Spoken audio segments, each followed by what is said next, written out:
Hello and welcome back to Brewer's Bastion, your weekly home for homebrew monsters, boss fights, and encounters that will make your table talk about them long after the dice stop rolling. As always, I'm excited to share this week's monster with you, and so glad that you could join me.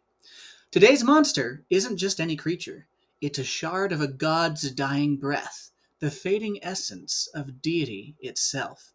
This is the Lingering Mystral, a spectral remnant of Mystra, the goddess of magic and fate, a hollow vestige of the power that this now deceased god used to hold. According to D&D's lore, the goddess of magic and fate, Mystra, has died on a number of occasions, being replaced or reincarnated each time. But, in the intervening years between these reincarnations, many events could trace their origins back to her death. I won't go into too much detail here, but if you want all of the lore, it's available via the Forgotten Realms wiki page. For the purposes of this monster's lore, all we need to know is that Mystra, or another god of fate if you're running a homebrew campaign with its own pantheon, has died, and parts of their consciousness have been scattered throughout the world, taking form as lingering mistrals, vestiges of once godly power that still have incredible powers of their own to manipulate or even alter the course of fate of those around them. These fragments wander the world like echoes of a voice that no longer speaks. They have no true will of their own, just a compulsion to keep magic and fate alive, even if it means stealing it from those who now wield it. Scholars argue about their nature. Some say that they are brutal but necessary, reclaiming magic from mortals so that it doesn't fade away completely. Others claim that they're parasites, desperate and jealous, feeding on magic in a desperate effort to survive, even as they slowly fade from existence.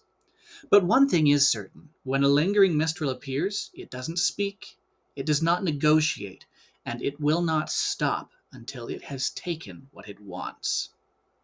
In combat, lingering mistrals are unpredictable and terrifying, not because of sheer brute force, but because of their ability to dismantle your party's abilities mid-fight. Their signature move, Steal Fate, is a magical siphon that strips a character of their core class abilities and gives those abilities straight to the Mistral. A paladin loses the ability to smite, and suddenly the Mistral's attacks are glowing with holy fire. Your rogue's sneak attack is gone, but the Mistral's first strike each round deals massive damage. Your monk finds their key exhausted, and the Mistral starts stunning the party and parrying blows with incredible martial artistry. The ability doesn't just weaken your players, it arms their enemy with their own strengths. And because it can only be shaken off after a short or a long rest, and even then it's not guaranteed, the Mistral's influence lingers after the fight is over. They also have a wide toolkit of spells, allowing them to counter or dispel other creatures' magic and bolster themselves with buffs mid-combat. And their greater magic resistance ability makes them a nightmare to target with magic, turning even your best spells into wasted turns. So, as a DM, how would you use the Lingering Mistral? Let me know in the comments below. I'll share two ideas. First, you could use this as a weird, eerie boss fight. Perhaps it's a remnant of magic that your party stumbles upon in an ancient ruin, perhaps in a place where the weave is still unstable after Mistra's death. Second, you could use this as a plot device. Have the Mistral appear when magic goes wrong, targeting your most gifted player, magically or otherwise, draining them of their abilities, and disappearing into the night. It sets up a perfect chase or investigation arc, and the lingering effects of the stolen abilities keep the stakes high between sessions. For me as a dungeon master, the best thing about these creatures is that they force players to think outside the box.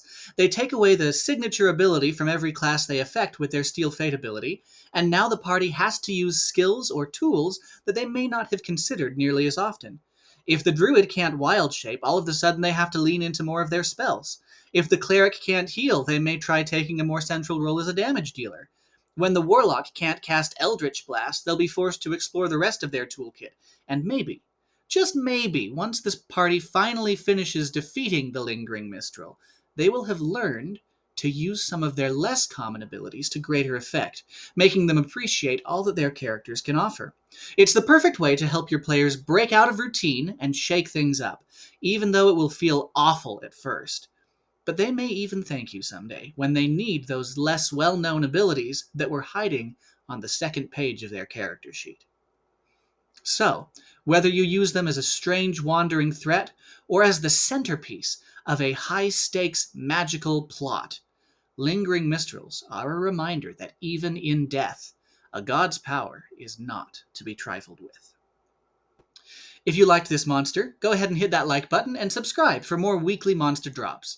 And if you want the full stat block along with more exclusive homebrew, you can find it over on my Patreon. Go ahead and check the link in the description.